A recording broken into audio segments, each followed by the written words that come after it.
Kinastigo ni Pangulong Duterte ang Manila Water at MWSS dahil sa kakulangan sa supply ng tubig sa ilang bahagi ng Metro Manila at mga kalapit lugar.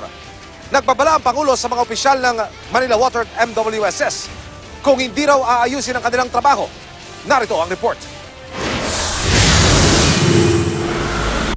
Ang Manila Water sinabu ng Kamara, habang ang Metropolitan Water Works and Sewerage System nalagot naman sa Senado.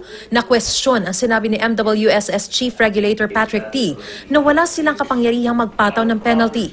Gayong may provision naman para sa penalty sa concession agreement ng MWSS at Manila Water. You're saying na hindi pwede nyo i-penalize o hindi nyo pwedeng i-fine. Maliwanag na sinasabi meron eh.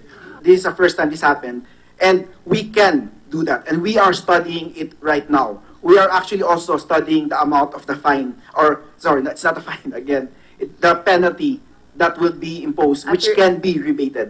Puna pa ng mga senador, malabo ang master plan ng MWSS para hindi na magkaroon ng problema sa tubig.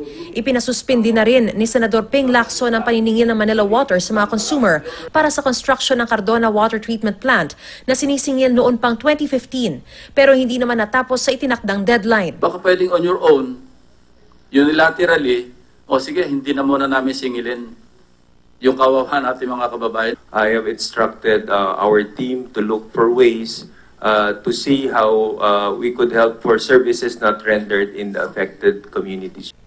Pero hindi pa man sila nakakapagbanlaw sa inabot na pananabon mula sa mga mambabatas. Si Pangulong Duterte naman ang kumastigo sa MWSS at Manila Water. Nangyari yan kagabi nang ipatawag sila ng Pangulo pati na ang Maynilad. Sabi ng Malacanang, dismayado ang Pangulo sa nangyayaring problema sa supply ng tubig.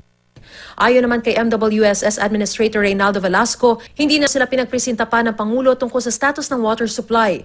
Hihintayin na lang daw ng Pangulo ang kanilang komprehensibong ulat sa Abril. Sa huli, ang naging babala raw ng Pangulo, sabi naman niya, pag hindi nyo magawa yan, ay pasensya na lang kayo, arisin kayo. tutugon naman daw ang MWSS sa utos ni Pangulong Duterte. Mariz Umali, GMA News.